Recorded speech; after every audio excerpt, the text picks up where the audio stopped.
In a place where elegance meets exclusivity, one woman walked in expecting dinner, but left with a lesson in how the world still sees some of us.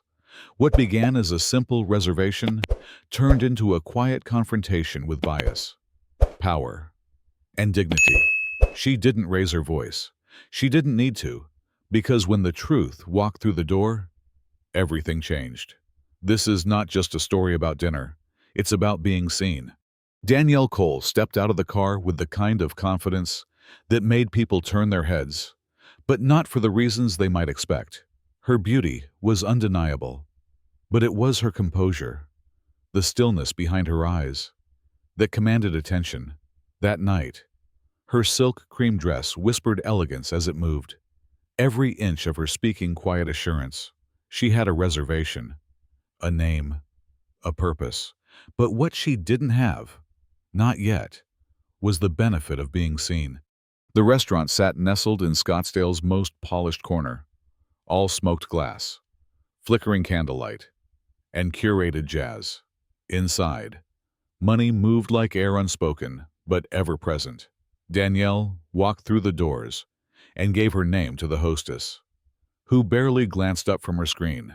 Reservation under Whitmore. Danielle said with the grace of someone used to being respectful first. The hostess typed, paused. "I don't see anything under that name," she replied.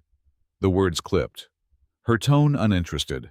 Danielle kept her smile. "I have the confirmation right here," she said, holding out her phone. The hostess looked briefly, nodded vaguely, and murmured something about a glitch in the system.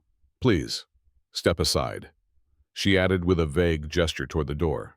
It wasn't loud, it wasn't rude, but it was effective. A dismissal without heat, just cool erasure. Danielle stepped aside. She waited. Other patrons were greeted with warmth, smiles, handshakes, the occasional welcome back. No one else was asked to stand off to the side. 10 minutes passed, then 15. Danielle's posture didn't change. She didn't look agitated. She didn't pace. But inside, a slow simmer began. This wasn't the first time, and it wouldn't be the last. She had learned long ago that not all disrespect comes with raised voices or slurs. Sometimes, it comes as a smile that skips you, a tone that brushes past you, an empty table that remains somehow unavailable. She noticed a couple nearby watching the scene. The woman had her phone out, subtly angled toward the front desk. Danielle wasn't sure what they were recording, her discomfort, or the performance of politeness being used to deny her. A few moments later, the manager arrived. "Ma'am, I'm so sorry," he said. "I understand there's been some confusion. But unfortunately, until your party arrives, we can't seat you." Danielle held his gaze. "Why is that?" "It's our policy." "No, it isn't. I've dined here before. That rule has never applied to anyone else." The manager's rehearsed smile faltered. "We've had no shows lately. It's just precaution." Danielle knew better. Right. She stepped outside. The desert evening had cooled. She stood by the valet stand, alone but not defeated. She wasn't going to give them the satisfaction of a scene, but she wouldn't pretend it didn't sting. The question wasn't if this was about race. The question was why the staff felt comfortable enough to think there'd be no consequences if it was. 20 minutes passed. Then, with all the silence of a storm gathering, a silver Bentley rolled up. Andrew Langdon stepped out in a tailored navy suit, shoes like polished obsidian. His posture was unhurried, but unshakable. He was Danielle's husband, but also a partner in one of the region's top law firms, a frequent face in Arizona's business elite, and someone very much used to being recognized. He spotted Danielle immediately. She didn't move. He walked past her and into the restaurant. Everything shifted. The hostess straightened. The manager snapped to attention. Smiles bloomed like automatic responses. "Mr. Langdon." "Good evening." Andrew raised a hand, but didn't take theirs.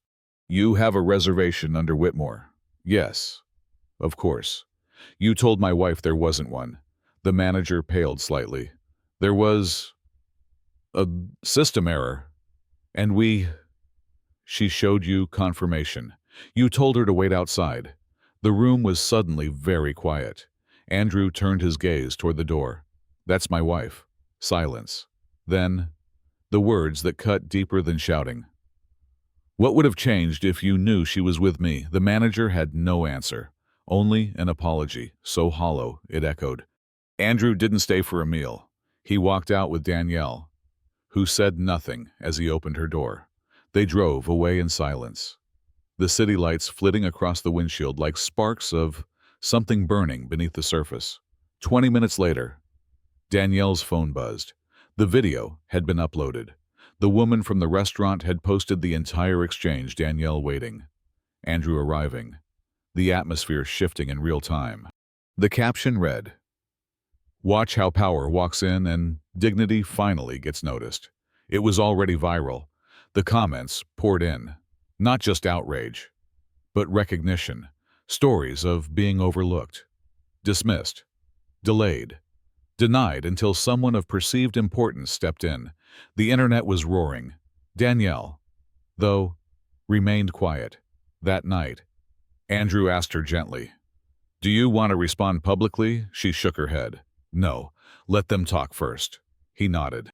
And then, in the quiet of their home, he began drafting a letter to the restaurant's corporate office. It wasn't angry. It was surgical, precise, the kind of letter that made legal teams sweat and PR departments scramble.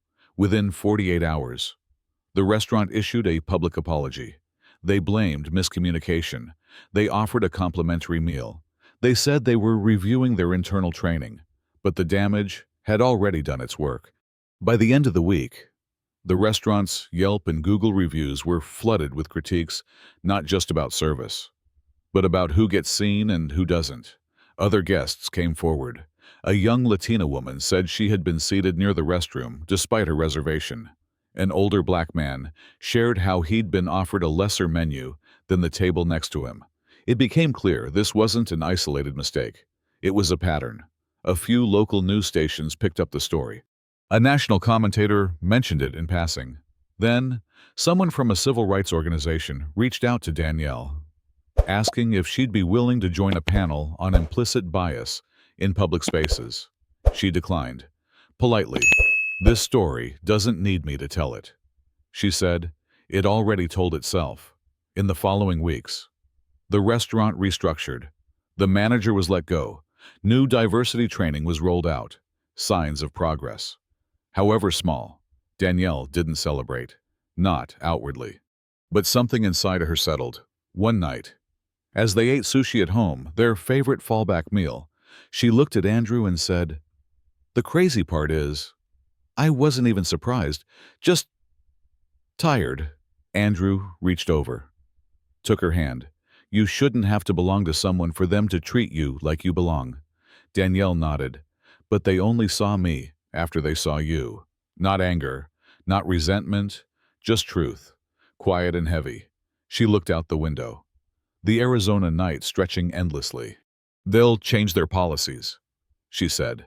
"They'll send more apologies." Andrew squeezed her hand. "But they can't take back what they revealed." Danielle smiled, tired but sharp. "No, and that's the real story."